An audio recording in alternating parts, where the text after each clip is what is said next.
But today, in the midst of our traditional pyramidal infrastructures being questioned and considered in a way as a hindrance to our personal freedom, several new technologies have been emerging. In the search for new social collective structured, one of them is called Holochain, and it has appeared as an open source framework. So these new technologies are promising a more human internet and a more fair world, which we'll talk about. So let's begin our conversation by asking you, Jean-François, a couple of questions to bring some context into our discussion. So can you tell us the difference between blockchain and holochain, just kind of a way of setting up this conversation? And then, as a researcher on collective intelligence, can you describe how these technologies can help us evolve society and our collective intelligence? Well, I'll definitely leave the difference between blockchain and holochain to Art, the expert here in the room, way beyond what I can explain, although I do explain it a lot publicly, but Art will do it even better than I do. But what I can see, we can really witness today a very interesting period where what we call pyramidal collective intelligence, so all the pyramidal structures, centralized, command and control, top-down, siloed structures with chains of command, they have always worked with also centralized currencies as a way, of course, to build power. And the concentration of money leads to the concentration of power, and the concentration of power leads also to the concentration of money. And just because of a physical law called the Pareto effect, and I won't go into details about that, but the way, the kind of currencies we've seen so far in the pyramidal world since the rise of civilizations, they've always, or in most cases, used those kinds of currencies that serve the concentration of power by design, just by design. So it has worked so far for thousands of years because evolution has created this kind of humanity centralized, pyramidal collective intelligence. But today it seems that this form of collective intelligence has reached its limits. It works on extraction. It works on centralization of power. That means a minority of people making decisions for others, whether you elect them or not, same principle. And you cannot ask a minority of people to embrace the huge amount of complexity, systemic complexity in the world. If you want to have a huge expanded collective intelligence, then you need something more distributed.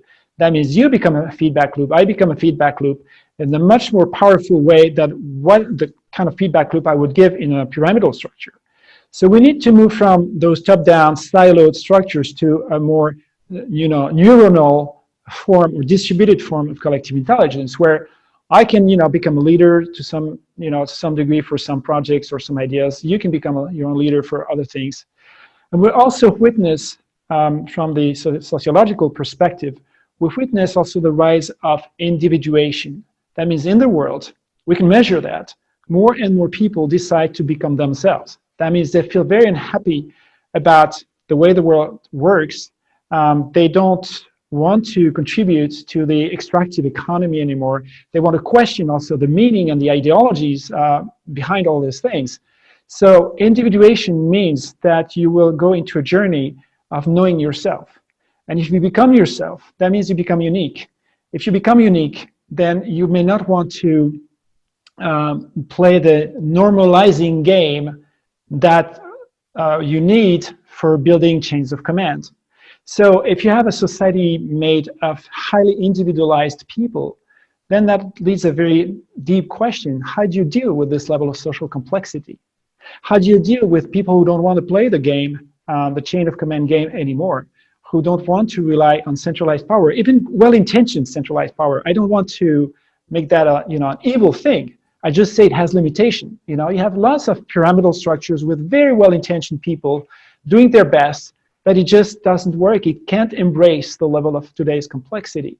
So if you have a society, highly complexified society, then you need people, highly individualized people, to cooperate together, to make decisions together, to envision not just one future, but many, many futures together. You can't have just a consensus like, oh, let's discuss and agree on a one single vision and a one single version of reality. You have to deal with a huge amount of diversity that means you have to deal with a distributed system. And nature has done that for, forever. Our neurons do that. Mycelium does that under our feet in the woods. So we have to see how nature works, how also it became capable of, uniting tens of thousands of trillions of cells making a body. And you don't have a CEO cell in your body and then a VP cell in your body and a whole chain of command. It also works in many regards in a distributed way. So how can we bring this physics to a larger scale, to the next level? And Holochain has this intention of, observing how nature works in living systems and apply this kind of design, which the blockchain doesn't really do. It tries, like we can see it as an attempt for that, but Arthur will explain that much better than I do. It's fascinating how we're starting to talk about technology and you just mentioned nature. I just find it interesting.